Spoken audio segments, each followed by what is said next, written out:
ఇది సెలెక్ట్ చేసుకోండి. ఎంతమంది 19 మంది ఉన్నారు. 3 టీమ్స్ డివైడ్ అయిపోండి. అక్కడ ఒక్కొక్క టీం ఒక ప్రాజెక్ట్ చేస్తారు అక్కడ. సో ఇక్కడ ఏం చేస్తాం మనం ఈరోజు 21 యాక్టివిటీస్ మీకు అవుట్పుట్ రాగానే ఫస్ట్ యాక్టివిటీ అవుట్పుట్ రాగానే సెకండ్ యాక్టివిటీకి వెళ్ళారు. మరి సెకండ్ రాగానే పద్ధతి అలాగే వెళ్ళిపోయినాం ముందుకు. సో ఇక్కడ మనం ఏం చేస్తామంటే ఇన్నోవేషన్ ఛాలెంజెస్ లో ఆ 3 యాక్టివిటీస్ చేసిన తర్వాత ఆ యాక్టివిటీస్ మనము రియల్ టైంలో ఎక్కడ యూజ్ చేస్తాం. సో బయట ప్రపంచంలో ఆ యాక్టివిటీస్ మనం ఎలా యూజ్ చేస్తాం. For example smart pad last 21st activity చెప్పాను నేను. ఏం చెప్పా? yes. సో సెన్సార్ డిటెక్ట్ చేసుకుంటూ ప్యాడ్ అనేది కంటిన్యూస్ గా ఆటోమేటిక్ గా రీడ్ అవుతుంది. అవునా? మాస్టర్స్, గ్రాండ్ మాస్టర్స్, ఇలా 7 లెవెల్స్ ఆఫ్ ఛాలెంజెస్ ఉంటాయి. ఈరోజు మనం ఎన్ని యాక్టివిటీస్ చేస్తాం? 21. సో ఇక్కడ ఏం చేస్తామంటే ప్రతి ఒక్క ఛాలెంజ్ లో కూడా 6 యాక్టివిటీస్ ఉంటాయి. ఎన్ని? 6 యాక్టివిటీస్. అండ్ ఈరోజు చేసిన సేమ్ ఉంటాయి అంటే సేమ్ కొన్ని ఉంటాయి, కొన్ని ఉండవు.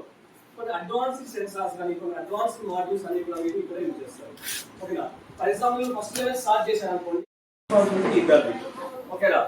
మీరు ఎప్పుడైతే యాక్టివిటీ చేస్తున్నారో దానికి కావాల్సిన మెటీరియల్ తీసుకొని యాక్టివిటీ మొత్తం చేసిన తర్వాత మళ్ళీ జాగ్రత్తగా ల్యాబ్ అనే పెట్టాలి. మీరు బ్యాగ్లో వేసుకుపోయి ఇంటికి తీసుకెళ్ళిపోదాము చెప్పకుండా అవన్నీ చేశారు అనుకోండి, సార్ వాళ్ళు మీకు చేయలేరు. అర్థమైందా? ఈ రెస్పాన్సిబిలిటీ ఇద్దరిది. అన్న ఇద్దరి దగ్గర అని చెప్పేసి మిగతా వాళ్ళు ఎలాంటి అలా పడేసిన అనుకుంటే కూడా దాన్ని తీసేయచ్చు. ఓకేనా? సార్ వాళ్ళు ఎవరైతే డిసిప్లిన్ గా లేరనుకోండి సెలెక్ట్ అయిన వాళ్ళు అనుకో, ఓకేనా, వాళ్ళకి తీసేసి వేరే వాళ్ళకి ఛాన్స్ ఉంది. ఇంకా వాళ్ళు రావచ్చు, అది సార్ వాళ్ళు ఇష్టం. మీరు యాక్టివిటీస్ చేయకుండా మీరు సార్ సతాయించారు అనుకోండి, మిమ్మల్ని తీసేసి వేరే వాళ్ళు రావచ్చు. తెలీదా?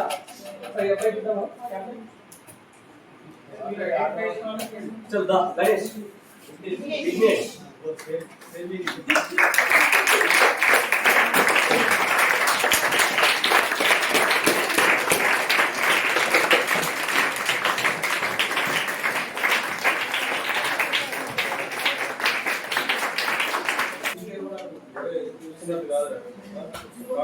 లేవనుకో అభిస్తుంది కావాలి.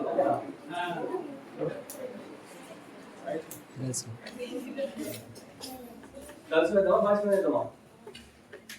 అమ్మాయిని చేద్దాం, ఒక అమ్మాయిని కూడా. ఓకేనా? నిత్యశ్రీ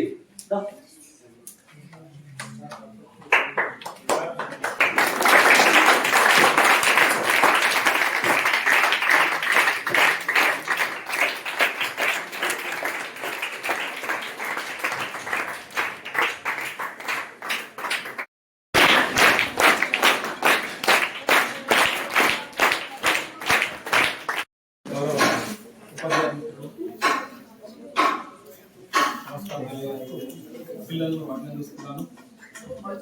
ముఖ్యంగా ఈరోజు సోహం అకాడమీ వారు మనకు ఉదయం నుంచి సాయంత్రం వరకు వారి యొక్క అమూల్యమైన సమయాన్ని కేటాయించి పిల్లలకు చాలా విషయాలు, రోబోటిక్ విషయాలు తెలియజేయడం జరిగింది. వాటి ప్రత్యేకంగా అభినందిస్తూ వారికి ఒకసారి బిగ్ క్లాస్.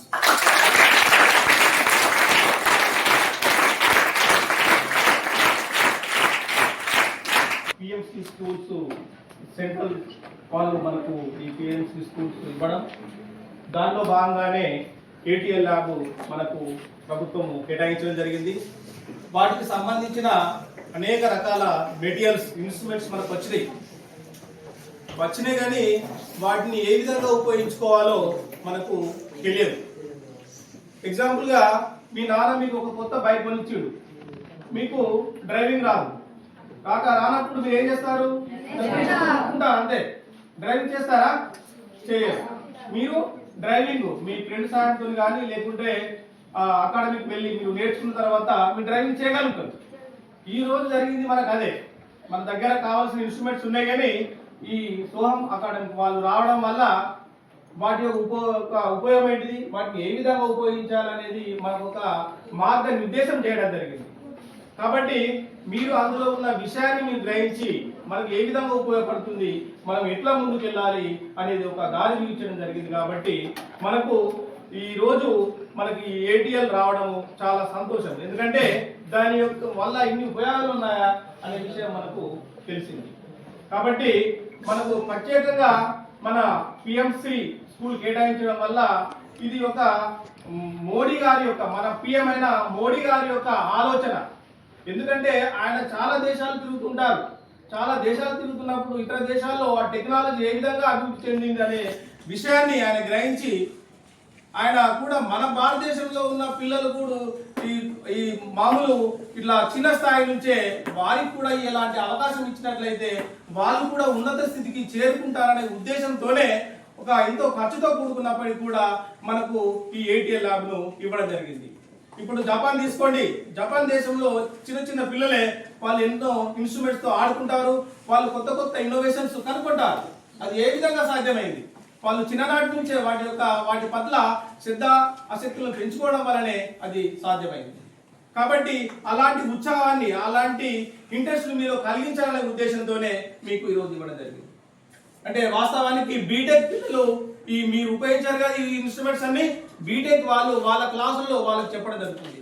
కానీ ఈ రోజు మనం 8th 9th నుంచే మనం నేర్చుకుంటున్నామంటే ఎవరికైతే టెక్నాలజీ పట్ల ఇంట్రెస్ట్ ఉంటుందో వాళ్ళు ముందుకెళ్ళడానికి అవకాశం ఉంటుంది. అంటే ఎవరో ఒకరు కనుక్కోవాలి. కరెంట్ ఉందా? లేదు. దాన్ని అప్పుడు మనం దీపాలు వెలిగించుకునేవారు మన తాత ముత్తాతలు. అది ఎట్లా సాధ్యమైంది? ఎడిషన్ అనే అతను థామస్ ఆల్వా ఎడిషన్ అనే అతను కరెంటును కనుక్కోవడం వల్ల ఇది సాధ్యమైంది. మన సైకిల్ కూడా ఒక ఆయన కనుక్కున్నాడు. ఇప్పుడు విమానం కనుక్కున్నాడు. అంతరిక్షానికి వెళ్లే స్థాయికి మనం ఎదిగినాం. అది ఏ విధంగా సాధ్యమైంది? ఎవరికైతే టెక్నాలజీ పరంగా జిజ్ఞాస ఉంటుందో, నేర్చుకోవాలి, ఒక కొత్తదనాన్ని కనిపెట్టాలనే ఆలోచన ఉంటుందో వాళ్ళు కొత్త కొత్త విషయాలు కనుక్కుంటారు. ప్రతి ఒక్క పిల్లవానికి చదువుకున్న ఆటలంటే ఇష్టం. ఈ రోజు ఆటలతో పాటు ఇది కూడా ఒక టెక్నాలజీ విషయాల్లో కూడా ఇంట్రెస్ట్ అనే విషయం మనకు అర్థమైంది. ఎందుకనండి మీరు ఇంటర్వ్యూలు అయినా కూడా మీరు బయటకు వెళ్ళలేదు. బయటకు వెళ్ళకుండా కూడా మీరు ఇందులో నిమగ్నమై ఉన్నారు. అది ఆటలప్పుడు కూడా అట్లా ఇంట్రెస్ట్ చూపిస్తారు. ఈ రోజు ఇందులో ఇంత ఇంట్రెస్ట్ చూపించారంటే కొందరు పిల్లలు చదువులో వారికి సరిగా చదవడానికి పిల్లవాడు కూడా 20-21 ఇవాళ ప్రయోగాలు చేశాడంటే వారికి టెక్నాలజీ పరంగా నాలెడ్జ్ ఉంది, ఇంట్రెస్ట్ ఉంది. కాబట్టి చదువుతో పాటు చదివే కాకుండా ఇలాంటి టెక్నాలజీ విషయంలో ముందుకెళ్ళినట్లయితే మనకి ఏదైతే ఇంట్రెస్ట్ ఉంటుందో దాన్ని ముందుకెళ్తే మనం అందులో కొత్త కొత్త విషయాలను మనం కనుక్కోవడానికి అవకాశం ఉంటుంది. మన ఇంతకుముందు తరాల వాళ్ళు మనకు కనుక్కోవడం వల్లే ఇంత మనం యూజ్ చేసుకుంటున్నాం. మనం ఒకటి ఫోన్ మాట్లాడాలంటే వైర్లతో కూడిన ఫోన్ అందుబాటులో ఉండేది. ఇప్పుడు వైర్లెస్ తర్వాత సెల్ ఫోన్లు వచ్చినాయి. ఇతర దేశాలతో వీడియో కాల్ మాట్లాడగలుగుతున్నాం. అది ఎట్లా సాధ్యమైంది?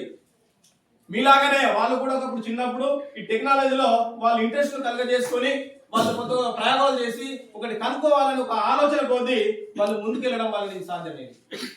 మరి మీరు కూడా ముందు తరాల వారి కోసము మీలో కూడా ఏదైనా కనిపెట్టే అవకాశము మీలో కూడా రావచ్చు.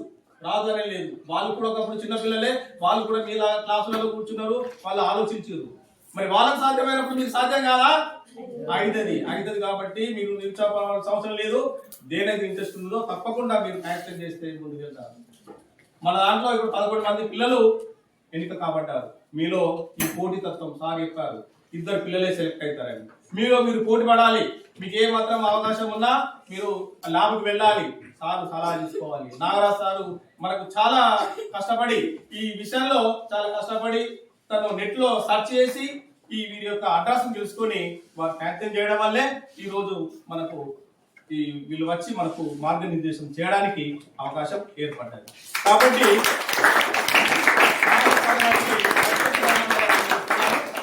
ఇలాంటి సైన్స్ పట్ల శ్రద్ధ ఉన్న ఉపాధ్యాయులు మనకు ఉండడము నా అదృష్టము, మీ అదృష్టంగా నేను భావిస్తున్నాను. కాబట్టి మీరు ఇలాంటి సదవకాశాలు ఉపయోగించుకొని గవర్నమెంట్ పాఠశాల అంటే ఏదో తీసి పడేసే విధంగా కాకుండా మేము సైతం అన్నట్టు ముందుకు వెళ్ళి గవర్నమెంట్ పిల్లలు ఏదైనా చేయగలుగుతారు అనేది మనము నిరూపించుకోవడానికి, దీంట్లో మనకు సత్తా చాటుకోవడానికి ఒక అవకాశం ఉన్నది.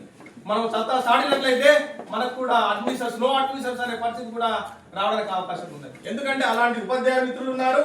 ఏ పని కూడా ఎప్పుడు కూడా చేయమనే అట్లాంటి ఉపాధ్యాయులు లేరు. అన్ని రంగాల్లో అన్ని సబ్జెక్టు పరంగా నిష్ణాతులు ఉన్నారు. కాబట్టి మనకు క్లాసులు చూడండి ఎంత రెగ్యులర్ గా జరుగుతున్నాయి.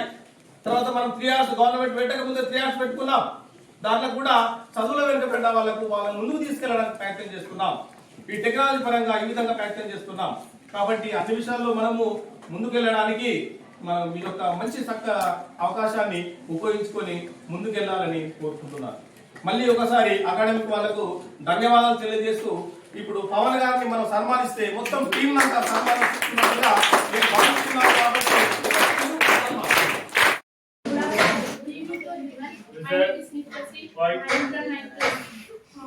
ఈరోజు మేము అన్నయ్య చెప్పిన క్లాస్లో 21 యాక్టివిటీస్ చేస్తున్నాం.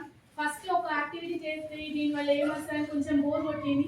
తర్వాత ఒక్కొక్కటి చేస్తే ఇంకొకటి చేస్తే ఇంకా ఏం నేర్చుకుంటాం అనేది కొంచెం ఇంట్రెస్టింగ్ అనిపించింది.